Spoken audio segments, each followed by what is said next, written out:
और राजा परीक्षित गंगा तट पर जा बैठे और गंगा तट पर बहुत सारे साधु संत आए। अत्रि, वशिष्ठ, पराशर, भृगु, परशुराम, विश्वामित्र इत्यादि समस्त ऋषि महात्माएं आ गए, जिन्होंने लाखों वर्षों तक तप किए थे। ऐसे ऐसे महान ऋषि महात्माएं समक्ष खड़े हो गए। जब समक्ष खड़े हो गए तो परीक्षित जी महाराज के मन में तब तक ग्लानि थी कि उन्होंने संत के लिए ऐसा कैसा अपराध कर दिया। लेकिन जैसे उन्हें देखे तो राजा परीक्षित बड़ा दुखी मन थे।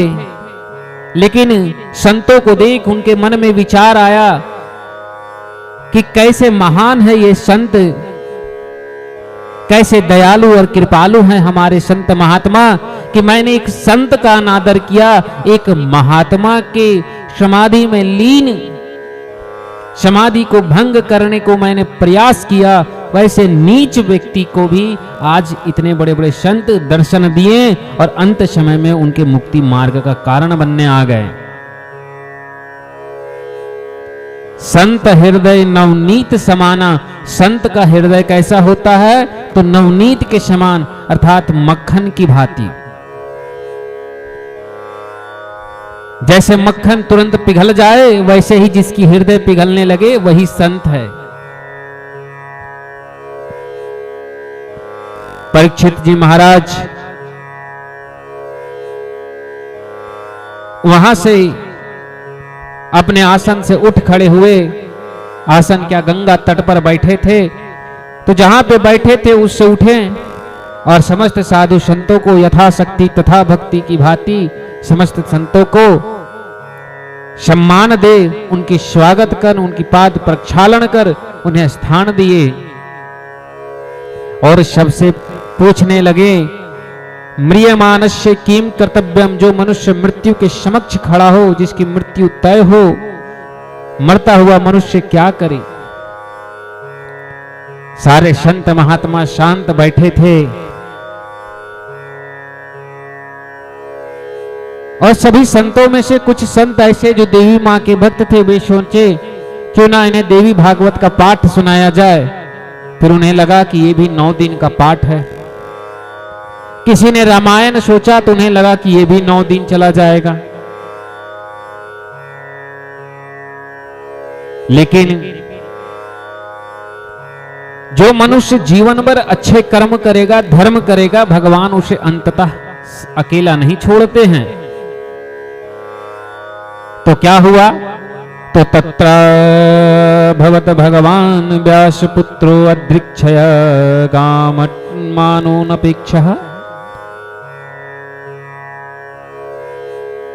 जिस प्रकार से अचानक कभी कभी संकट और हमें प्रसन्नता मिल जाती है, पता नहीं होता कि हम आगे जाके हमारे साथ दुर्घटना घटने वाली है और घट जाती है।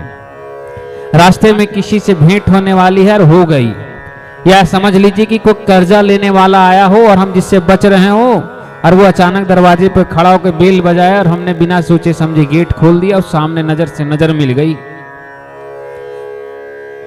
उसी प्रकार से अचानक कौन पहुंच गए, तो व्यास पुत्रो अर्थात सुखदेव जी महाराज। सुखदेव के अर्थ, सुख के मतलब होता है तोता, अर्थात वे तोते के समान थे। और तोता क्या बोलता है भैया, तोता वही बोलता है जो वह सुनता है,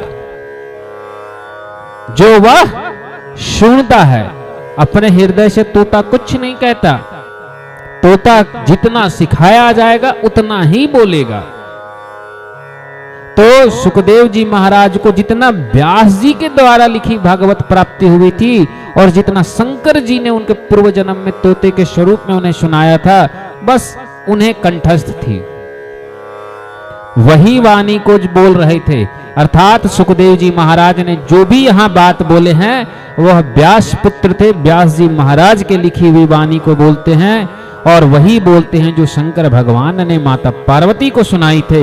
यहाँ यह तोते के समान है। सुख अर्थात तोता, तोता वही बोलेगा जो स्वामी बोलेगा।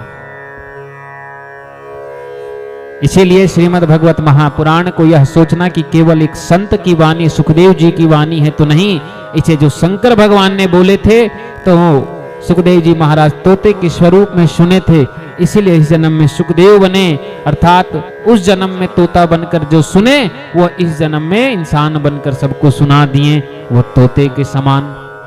तो यह वाणी शंकर जी की भी है, और शंकर ही सत्य है। सत्यम शिवम सुंदरम, जो सत्य है वही शिव है, अर्थात यही परम सत्य है कि भागवत मुक्ति का सर्वोपरि मार्ग है, एकमात्र मार्ग नहीं, सर्वोपरि मार्ग है। क्योंकि मुक्ति तो भगवान के श्री चरणों में, जिसे भागवत ना सुना ना जाना लेकिन भगवत भक्ति सदैव करती रही, उसे भी प्राप्त हो जाएगी, अच्छे कर्म से भी हो जाती है। लेकिन सर्वोत्तम मार्ग जो है वह श्रीमद् भागवत है।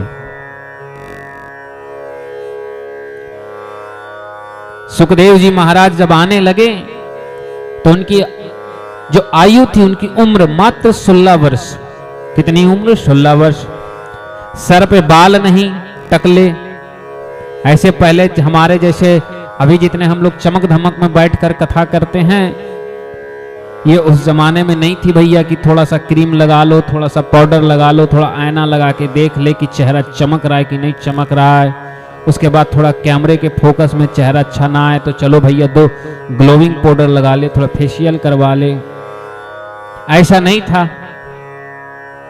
ऐसा तो था नहीं कि बाबा जी महिलाओं की भांति सच समझ करके भी आ जाए किसी ब्यूटी पार्लर से, ऐसा उस समय नहीं था। तो सुखदेव जी महाराज बड़ा साधारण संत कैसा होता है?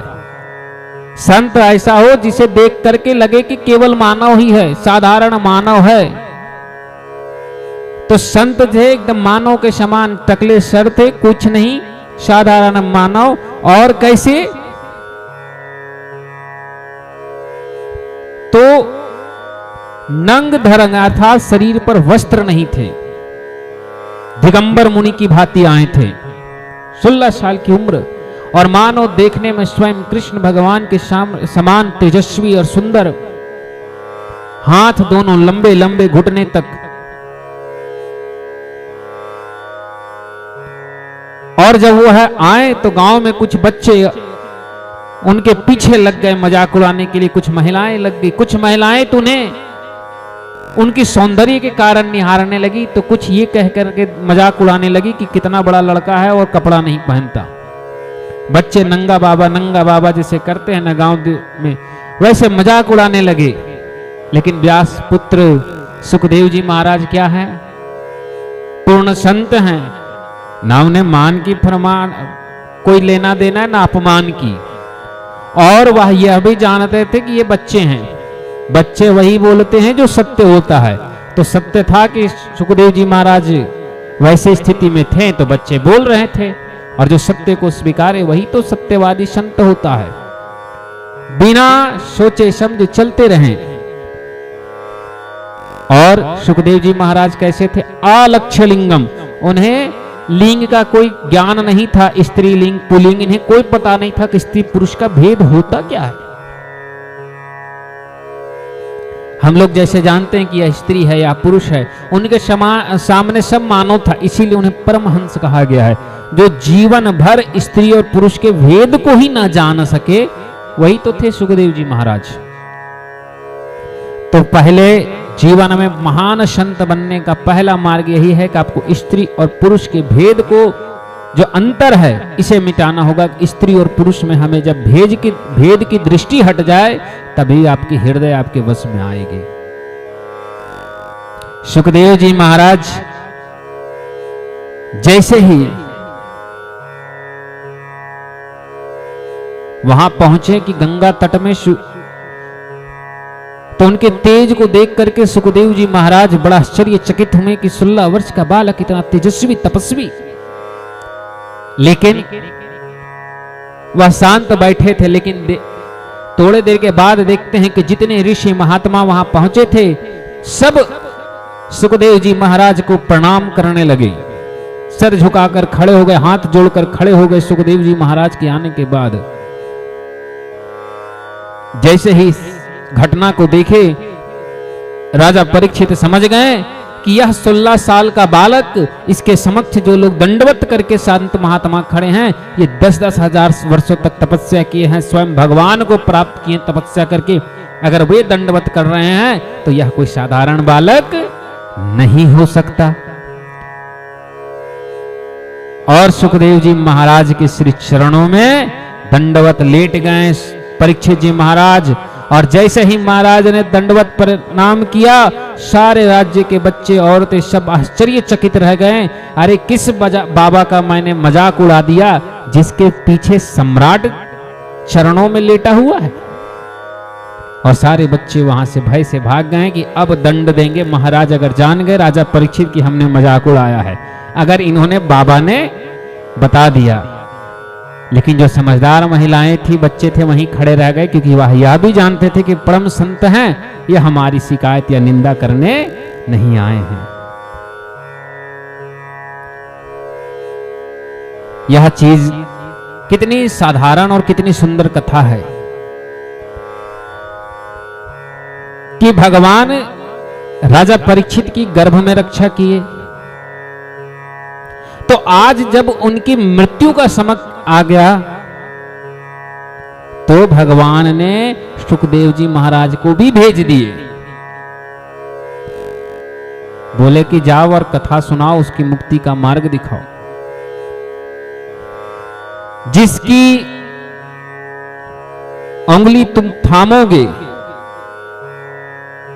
वह तुम्हारा साथ देगा या तुम्हारा साथ छोड़ देगा, यह तय इस बात पर करती कि तुमने उंगली किसकी थामी है। तो पांडवों की माता स्वयं देवी कुंती ने भगवान श्री कृष्ण की उंगली को थाम बैठी थी। स्वयं द्रौपदी ने कृष्ण की उंगली थाम बैठी थी कि तू ही नैया, तू ही पार करैया।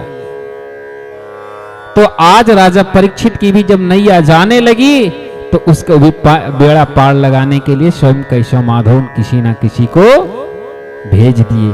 यही हमारे कृष्ण की महानता है। ऐसी महानतम जब सुखदेव जी महाराज आए तो दंडवत प्रणाम कर, उनके पाद प्रक्षालन कर, षोडशोपचार पूजन कर, जब सुखदेव जी महाराज को समक्ष बिठाए तो उनसे भी राजा परीक्षित एक ही प्रश्न पूछते हैं, म्रियमानस्य किम कर्तव्यम, कि हे स्वामी, हे राजन, हे महाराजा। हमारे वृंदावन में संतों को महाराज कहते हैं। तो हे महाराज, हमें यह बताइए कि मरता मनुष्य क्या करे, जो मरण धर्म प्राणी है उसे करना क्या चाहिए।